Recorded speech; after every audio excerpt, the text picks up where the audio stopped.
Assalamualaikum warahmatullahi wabarakatuh. Bertemu lagi kembali dengan Desko TV Inspiratif, the better choice of business. Wah, kali ini kita akan membahas tentang belajar saham ya, Bro. Betul. Bersama langsung dengan CFP. Wah, apa tuh CFP?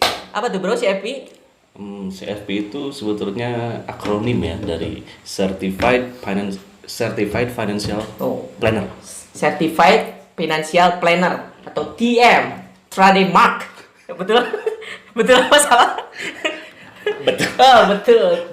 Trademark. Sebetulnya di belakang CFP itu ditempatkan TM ya. TM. Yang pangkat TM itu kayak akar kuadrat. Kuadrat. Jadi CFP gitu. Oke. Sehat, Bro? Alhamdulillah luar biasa. Sehat. Wah, terlihat bahagia ya. Anda ini saya kenal Opik itu udah lama ya. Dia juga merupakan teman saya lah, satu tongkrongan gitu. Kebetulan asas pemanfaatan teman nih untuk membagikan edukasi lah. Yang akan kita bahas adalah temanya dalam konten kita kali ini, yaitu cara belajar investasi untuk melawan inflasi. Mantap. Konten kita satu ini yaitu adalah segmen cara belajar investasi untuk melawan inflasi. Betul. Inflasi. Oke. Sekarang lagi rame-ramenya nih investasi di platform juga banyak ya, Bro, investasi. Ada berapa macam sih investasi itu, Bro? Sebetulnya banyak sekali ya. Instrumen investasi itu bukan cuma sekedar dari properti dan deposito aja gitu. Selebihnya pertama ada jelas ya, ada saham, terus ada yang sekarang lagi booming nih, kripto, terus trading forex, betul. Dan komoditas. Di situ ada emas nilainya turunan gitu, nilai emas asli, dan aset-aset yang lain itu banyak, termasuk P2P lending. P2P lending itu kalau sekarang banyak lah korban ojol gitu, ban ojol gitu.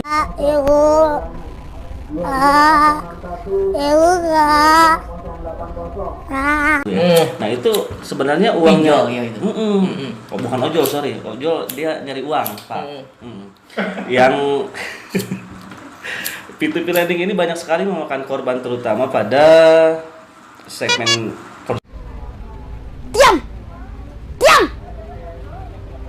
konsumen ya, atau bisa dikatakan nasabah ya. Soalnya uang itu kan berasal dari para investor yang menanamkan uang di perusahaan yang bergerak di P2P, peminjaman online, dan bunganya yang luar biasa besar gitu. Oke, berarti banyak sekali jenis-jenis investasi ya. Berarti kita bedah satu-satu ya. Ada investasi properti. Investasi properti itu seperti apa, Bro? Properti ini jelas aset fisik ya. Oke, aset fisik. Bapak bisa beli tanah, rumah, apartemen, kos-kosan, hotel, atau kos-kosan buat istri kedua gitu, ya kan? Bisa. Oh my god. Wow. Oh my god. Itu nilainya plus Pak kalau kita beli rumah nih. Ukuran kecil aja, tipe 42, 45 gitu. Nah, dipakai buat istri muda, Bapak cuan. Ya kan? Terus Bapak juga dapat nilai dari capital gain atau peningkatan nilai dari aset itu sendiri, biasanya sih 5-15% per tahun. Ya. Nah, itu Bapak jadi double cuan, Pak. Istri muda sama peningkatan nilai aset. Penilaian aset. Itu keunggulan dari properti. Kalau dari saham itu seperti apa tuh? Lagi rame kan sekarang tuh. Betul. Kebetulan selama 3 tahun ini investasi saham ya, perusahaan maksudnya, perusahaan yang go public itu menampung dana masyarakat, para investor untuk memajukan bisnisnya. Banyak sih yang perusahaan-perusahaan yang membuka investasi di perusahaan mereka. Salah satunya ada Gudang Garam, Unilever, BCA di perbankan, Mandiri, BNI, BRI, dan masih banyak lagi. Berarti itu TBK ya? TBK, betul. Tubruk. What the fuck? Bukan dong. Hati malah. TBK.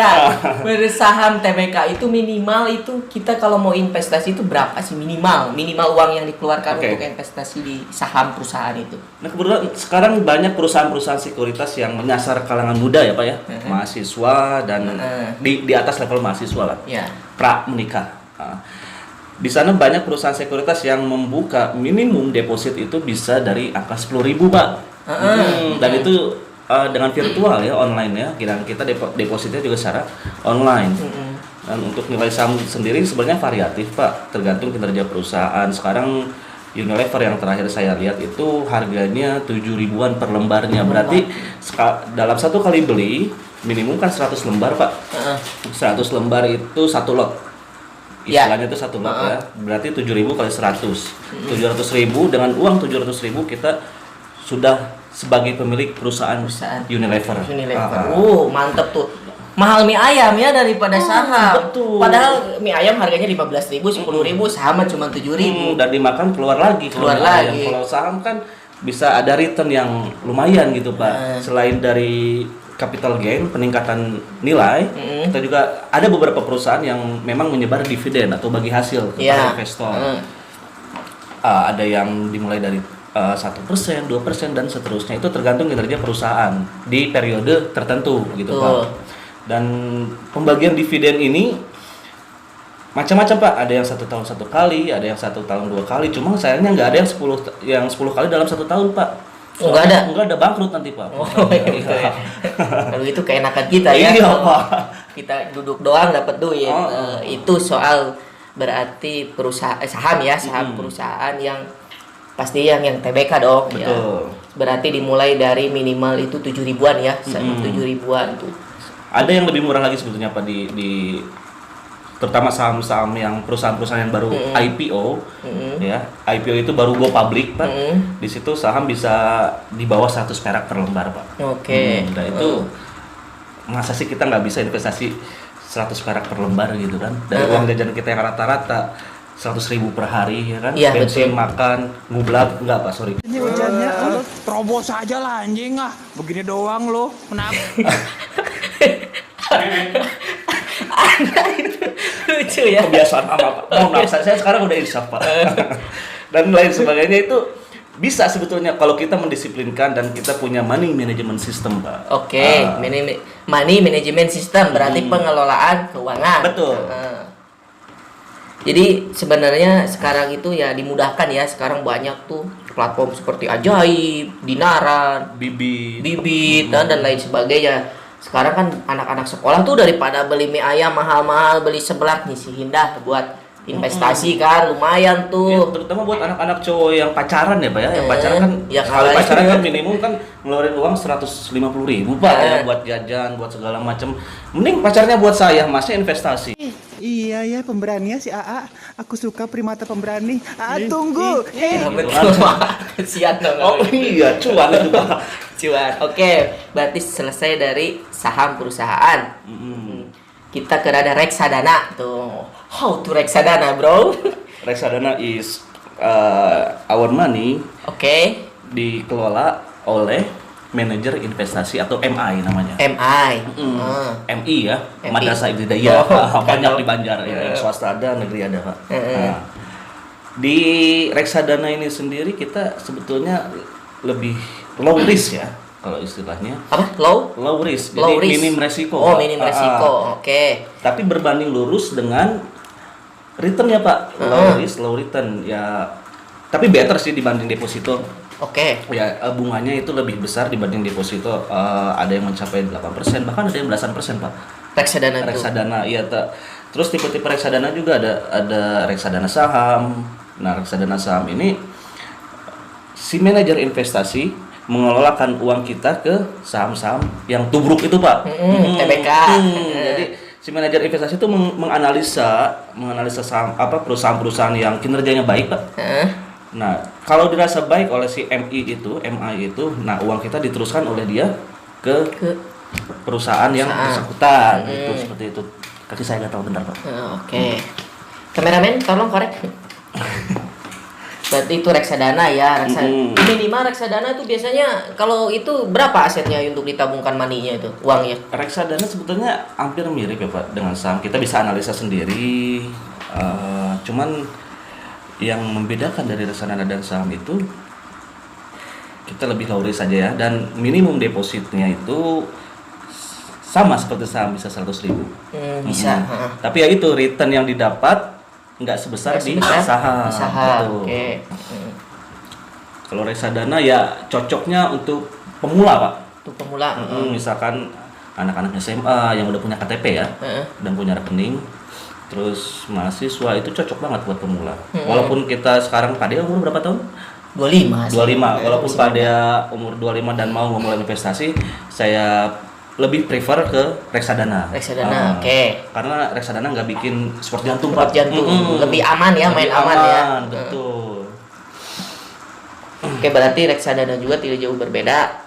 Berarti dengan uang 100.000 juga sudah bisa. Betul. Terus resikonya lebih minim. Lebih kecil. Oke, lebih kecil. Menghindari dari serangan jantung. Betul, Pak. Banyak yang mati muda soalnya. Mati muda. Oke, berarti selesai reksadana.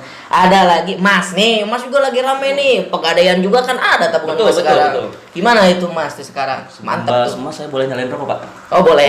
Nah, saya boleh ngopi dulu, Pak. Minta kopi dikit, Pak. Oh, boleh.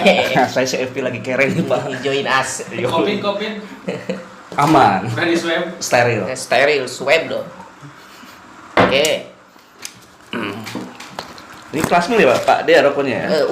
Saya sama sama Kasmil is today is everything for smoker. Oh, good. Neither will be, it is okay. Gitu ya. Aduh, saya kalau lagi ngonten suka jadi pinter gitu, jadi ngedadak bisa bahasa Inggris. Iya, Pak. Mantap itu, Pak. Oke, kembali lagi Mas. Sekarang Mas kan lagi rame tuh. Ada juga yang si Bosman tuh ngeluarin dinaran. Dia itu actionnya itu jadi Mas sekarang lagi menyerang bank katanya. Berarti saking percaya dirinya dong, saking pedenya investasi emas. Tuh. Sekarang ada pegadaian juga ada tabungan emas dengan minimal 8.700 kita udah punya 0,1. Betul. Sama sekarang maksudnya investasi itu dimudahkan lah, murah lah. Sekarang itu gimana itu Mas? Investasi emas. Emas ini tergolong investasi yang konvensional ya, Pak. Ini bahkan sudah ada sejak ribuan tahun lalu, Pak. Bahkan dulu transaksi kita khususnya di Timur Tengah ya, kita menggunakan apa namanya? Dinar. Dinar. Dinar itu kan Candy, Pak. bukan. Itu mah beda lagi. Kameramen Pak. ikut-ikut. Kameramen tolong dulu jangan bahas dinar candy, Pak. Dinaran. Dinar, koin dinar itu kan sebetulnya itu koin emas murni apa 24 karat. 24 karat. Dan kita dianjurkan sejak dulu bertransaksi dengan Mas. koin emas atau paling rendah koin perak atau dirham, Pak, sebutannya. Dirham. Nah, untuk emas sekarang kembali booming, bahkan harganya pernah mencapai puncak di 2020, Agustus 2020, harganya sekitar 2000-an US dollar per troy ounce. Per troy ounce. Troy ounce itu kalau di gram 31,1 gram. Mantap. Dan harga emas setiap harinya itu terus Naik ya. bukan naik, Pak, jadi lebih fluktuatif. Oke. Naik turun. Nah, sekarang harga emas per hari ini itu harganya ada di 1.700-an. Artinya sejak Agustus yang lalu harga emas ada penurunan. Oke. Itu dipengaruhi oleh situasi ekonomi global yang mulai membaik dan banyak orang-orang yang menjual emasnya untuk dialihkan ke aset investasi lain. Soalnya emas ini lebih terkenal atau sebutannya safe haven, Pak. Safe haven. Safe haven. Jadi aset yang paling aman. Aset yang paling aman adalah investasi emas. Di emas. Oke. Coba Bapak. Kalau di emas ini harganya apa ya? Nggak pernah kalah sama uang kertas, Pak. Betul. Betul kan? Dulu 1 dinar dulu dapat beberapa ekor unta. Sekarang 1 dinar dapat bisa belasan atau puluhan ekor unta, Pak. Kalau Bapak punya dinar, lebih baik Bapak alihkan ke ternak unta, Pak. Jadi soleh nanti Bapak. Soleh Mudin. Oke, berarti emas itu memang yang paling ini ya, Paling aman. paling aman. Semua. Terus fluktuatif ya. Fluktuatif. Artinya bukan fix ya harganya. Bukan fix. Dan semua investor sepakat, seluruh investor di seluruh dunia sepakat bahwa emas itu adalah aset safe haven. Safe haven. Safe haven ini ya, misalnya taruhlah kan harga emas disandingkan dengan nilai dolar ya Pak ya, Ya. dengan mata uang dolar. Kalau di forex ada istilahnya, sebutannya kodenya itu XAU USD. Artinya nilai dolar terhadap emas. Nah, kalau misalkan